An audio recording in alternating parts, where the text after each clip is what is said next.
ini atas nama cucu saya, Dakota. Jadi Dakota inilah yang memperkenalkan Dakota ini di beberapa bioskop.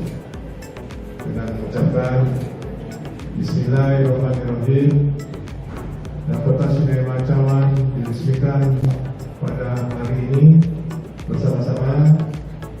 Mudah-mudahan bisa mendapatkan ridho dari Allah SWT. Alhamdulillah, dengan ini saya nyatakan bersih untuk kepentingan penonton Pasar Agung. Terima kasih.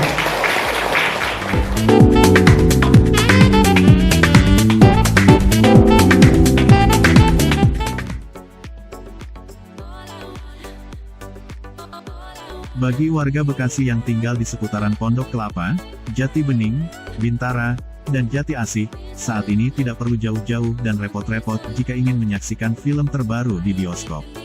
Dakota Cinema hadir di Jalan Raya Caman nomor 15, Jati Bening, Bekasi. Hebatnya, dengan harga tiket yang relatif lebih murah, film-film yang diputar pun waktu tayangnya sama dengan bioskop mainstream. Pengusaha bioskop yang juga Ketua Gabungan Perusahaan Bioskop Seluruh Indonesia atau GPBSI, Joni Safrudin, meresmikan Dakota Cinema Bekasi yang menjadi kota kelima dalam pelebaran jaringan bisnisnya itu pada Sabtu, 8 Oktober 2022 lalu dengan mengundang warga sekitar, tokoh masyarakat dan lurah Jati Bening, serta memberikan santunan kepada sejumlah anak yatim. Sebelumnya Dakota Cinema sudah ada di Kroya, Cilacap, Sengkang dan Bandung. Dikatakan, Joni sangat optimis bisnis bioskop independen masih memiliki masa depan yang baik. Karena selain waktu tayang yang sama, kualitas film nasional juga semakin baik.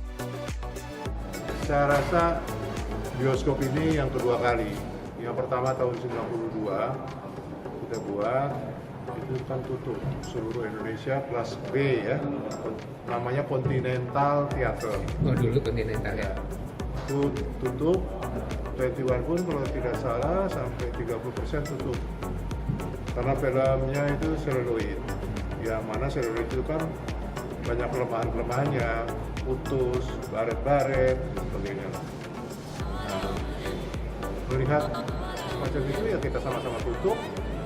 Tapi ketika saya lihat lagi ada pertumbuhan teknologi dengan digital, saya rasa ini tantangan baru buat pertumbuhan di sini.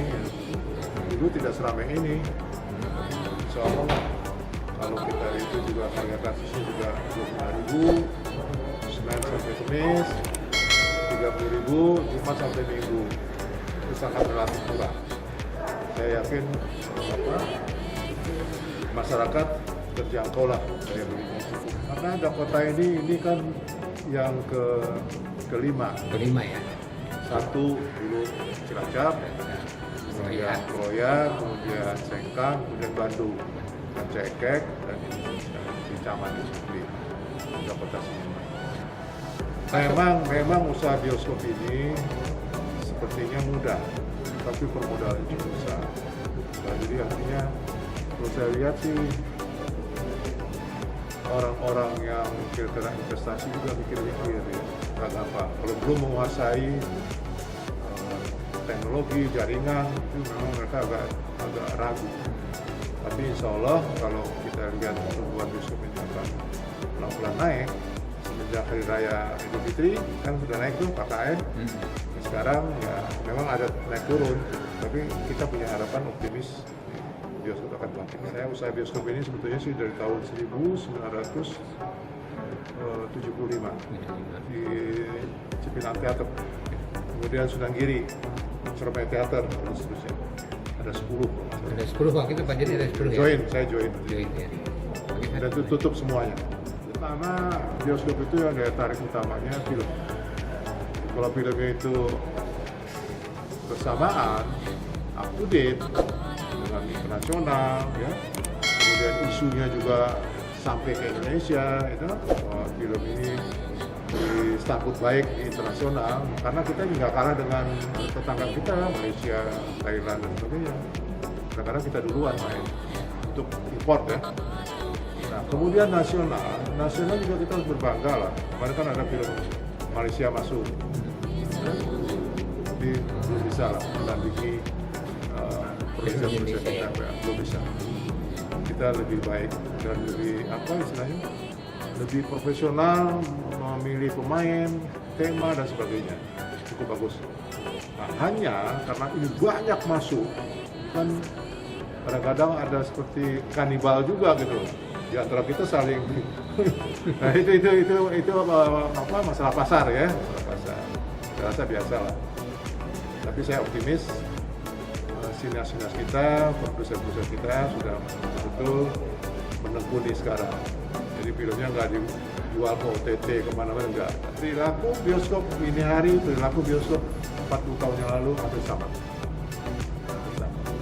Dia selalu silent, tidak banyak ribut, gitu, tidak banyak protes-protes, makanya dana pen itu kita nggak dapat.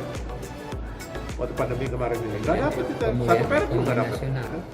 Nah inilah saya himbau kepada pemerintah juga, ya harus ada azas keadilan lah, karena kita juga mendapatkan amanah untuk memutar film nasional, untuk pemasukan juga pada kas daerah. Juga menampung tenaga kerja kas daerah ini paling penting, karena kas daerah kan pajak tinggal nunggu setoran aja, nggak berkeringat. Kita kan mati-matian berdarah-darah kita bikin bioskop. Gitu. Tapi apapun ini republik kita yang kita cintai, tapi cuman menghimbau aja, ada kata ada tolonglah dibantu, terutama yang bioskop-bioskop yang independen di daerah itu juga yang nggak sukses gitu ya. Investasi ini besar. Satu layar ini bisa 4 miliar, paling kurang 3. Itu baru bioskop di dalam studio, venue-nya, belum asetnya di bawah, belum tanah. Itu kan sewa tanah, bangunan dan sebagainya. Itu makanya besar sekali permodalan. Jadi jangan dilihat pendapatannya itu kadang-kadang kan bagus kan gitu ya. Nah, sekian M sebulan kan. Karena kita dibagi dua. Yang 50% itu bayarin setelah potong pajak, bayar ke produser 50-50. Kalau kita kan nggak boleh tutup. Kalau produser kan bisa istirahat dulu. Wah, ini harusnya lagi ini nih. Kalau istilah orang bilang lagi amsyong nih, katanya itulah kita stop dulu, jangan produksi dulu, kan bisa gitu. Kalau kita nggak bisa. Sekali tutup itu akan susah lagi mendatangkan penonton. Nah begini, tolonglah pemerintah itu ada atensi perhatian. Ya. Jangan kadang-kadang dilihat dari perspektif bahwa bioskop itu kan punya modal banyak, punya ini salah. Nggak gitu lihatnya, modalnya kan mati dia udah di dalam. Bagaimana bergulir itu kan dia perlu operasional dan sebagainya. Ya? Itu menurut saya harus dibantu. Jujur aja yang kemarin pen itu kita nggak dapet. Mana yang film-film yang produksinya udah ini tinggal store dapat duit. Ini nggak adil menurut saya. Itu serasa. Jadi tolonglah ya Pak Menteri kita perhatikan, karena ini ujung tombak dari market perfilman kita. Kalau ini sehat dari hulu ke hilir, kita mungkin unggul di Asia Tenggara.